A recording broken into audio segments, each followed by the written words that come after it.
Hello and welcome to my channel. I am the Western Viking and today I will be doing a video about the pros and cons of living in Ireland. I myself am from Antwerp, but I have lived in Ireland for almost 2 years. So it seemed like a good idea to make a video on what the pros and cons were about living in that country. Maybe you are thinking about moving there.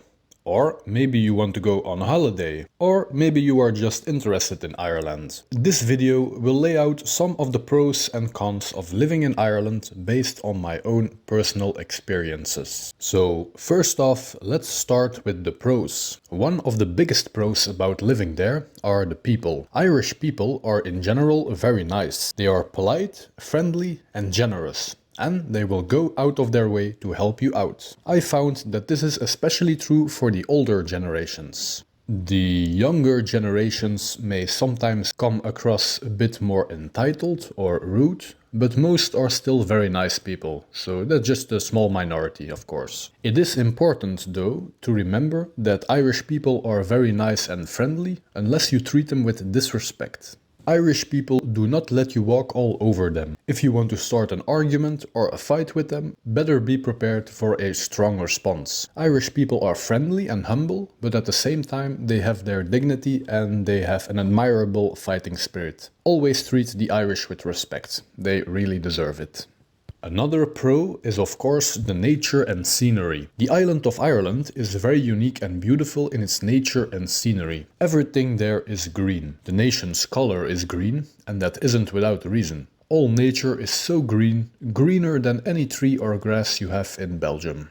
This is because of the plenty of rainfall the country gets. Nature can really thrive there. The island of Ireland is therefore also called the Emerald Isle. You have this beautiful greenery everywhere. By the way, some of the show Game of Thrones was filmed in the north of Ireland because of its stunning scenery. Another pro in Ireland are the salaries. Ireland really is a first world country, and its economy is very strong. The average salaries are therefore quite good, especially if you compare them to salaries in other countries across the world. There is also plenty of work opportunity in Ireland, and if you go there as a foreigner, you can find work easily. When you come here, it is of course important that you speak English, and if your native language is for example Dutch, French, German, Spanish, etc., then you can easily find a decent job in, for example, telemarketing. If you are good in sales-related jobs, you can make a lot of money there, like I did.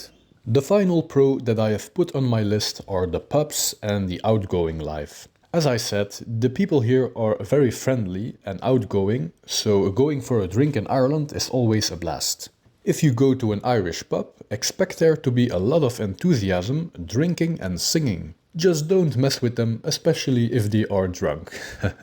The Irish people are generally very fun, outgoing and in a very good mood, especially if you meet them at the pub. Unfortunately, during my time there, the pandemic was raging on full, and so I didn't experience a whole lot of this. One day I will go back there and celebrate St. Patrick's Day in an Irish pub. I'm not really much of a Christian, but I enjoy the Irish culture and Irish people a whole lot. After all, going for a pint of Guinness in an Irish pub on St. Patrick's Day is something you must experience once in your life. Now that we have had the pros, it is time for the cons. Here are some things that I found to be less attractive during my time there. Like, for example, the renting price. This is a big issue in Ireland, and many Irish people would agree with me that the renting prices are just outrageous. If you are a single man or woman and you want to rent your own house or even a small apartment, be prepared to have a vast chunk of your money disappear. If you calculate onto that your bills and the cost of food, you won't be able to save a whole lot of money, if any at all. Luckily, I was able to rent a house with multiple people, so we could split those bills over like 5 people. Renting prices have to go down. It's ironic actually. I remember seeing a movie once about Irish people being abused by British landlords. It's like a grudge that many Irish still hold today for their British neighbors.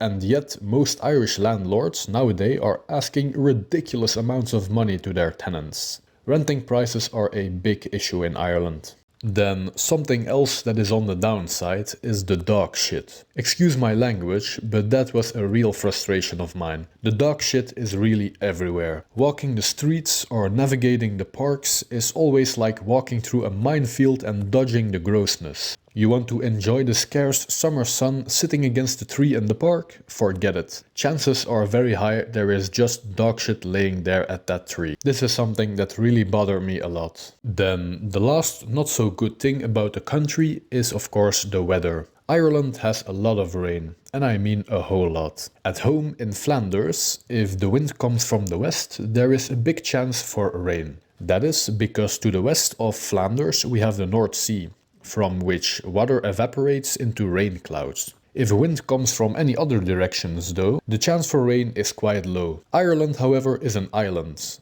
and an island is surrounded on all sides by sea. This means the wind will always carry rain over the country. So in Ireland, the skies are almost always cloudy and rain falls very regular. I also found the air to be more humid there. So in winter, if it is cold, it is really bone-chilling cold. I don't mind a cold winter, but in Belgium we always had a good summer to look forward to. In Ireland, the summers are rather poor. You will usually get 2 or 3 weeks of temperatures going over 23 degrees Celsius, but after that it goes back down. I remember it was the end of May, and for the first time of that year, the temperature was 18 degrees Celsius. And because of that, my neighbor was walking in his garden with his shirt off. And I was thinking, damn, this guy is like an Eskimo. Even 18 degrees for them is like really special. I understand it though. They are just very happy with the slightest rise in temperature.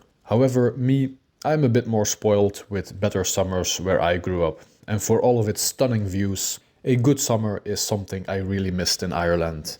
I now laid out some pros and cons that I myself experienced while living there. Of course, this is just a very brief depiction of my time there. I did overall really enjoy my time there.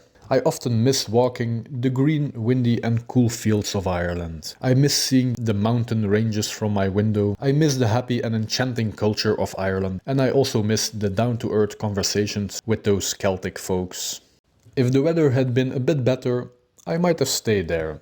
But then again, I love to travel and I will go to many different places in the future. When I do, I will report on it on my channel and maybe even do some vlogs. If you want to see that, be sure to subscribe to my channel for future videos. That being said, if you are thinking on traveling to Ireland, don't hesitate. There is a lot to see and a lot to do in that beautiful country. Maybe I'll make a video in the future about the touristic sites and activities you can do there. The island of Ireland's history has also a big chapter in it with the Vikings. If you are interested in Viking stuff, I can also recommend you to check my videos on the Norse Allfather Odin and also on Fenrir the Great Wolf. There is something for everyone to be found on my channel. If you like this video, please give the video a thumbs up and subscribe. Thank you for watching, have a very awesome day and I'll see you on the next video.